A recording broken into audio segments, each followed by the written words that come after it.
যদি drawing channel খুলতে চান বা আর্ট চ্যানেল খুলতে চান বা ক্রাফট চ্যানেল খুলতে চান, তাহলে সেই চ্যানেলের ক্যাটাগরি আপনারা কি দিবেন? কারণ একটা চ্যানেল হলো ক্যাটাগরিটাই মেন। আপনি যদি সেইভাবে আপনার ক্যাটাগরিটা সিলেক্ট না করতে পারেন, তাহলে আপনার চ্যানেলে ভিউ কম আসবে। তা আগে আপনাকে আপনাদের ভিডিও বা আপনার চ্যানেলের ক্যাটাগরিটা আপনাকে সঠিকভাবে সিলেক্ট করতে হবে। আপনি যদি আর্ট ভিডিও নিয়ে বা ক্রাফট ভিডিও নিয়ে, ড্রয়িং ভিডিও নিয়ে এরকম ধরনের ভিডিও যদি আপনি তৈরি করেন আপনার চ্যানেল, বা এই রিলেটেড যদি ভিডিও আপনার চ্যানেলে আপলোড দিতে চান, অবশ্যই আপনাকে সঠিক ক্যাটাগরিটা আপনাকে সিলেক্ট করতে হবে।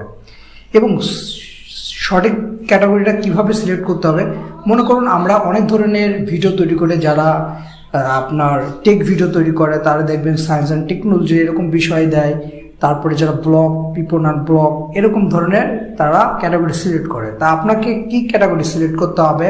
আপনি যদি ড্রয়িং ভিডিও বা আর্ট ভিডিও বা ক্রাফট চ্যানেল তৈরি করেন, তাহলে অবশ্যই আপনাকে হাউ টু অ্যান্ড স্টাইল এই ক্যাটাগরিটা আপনাকে সিলেক্ট করতে হবে। এবং এই ক্যাটাগরিটা যদি আপনি সিলেক্ট করেন, অবশ্যই আপনার চ্যানেল খুব শীঘ্রই গ্রো হবে এবং আপনার চ্যানেলে প্রত্যেকটা ভিডিওতে ভিউ পরিমাণ কম আসবে।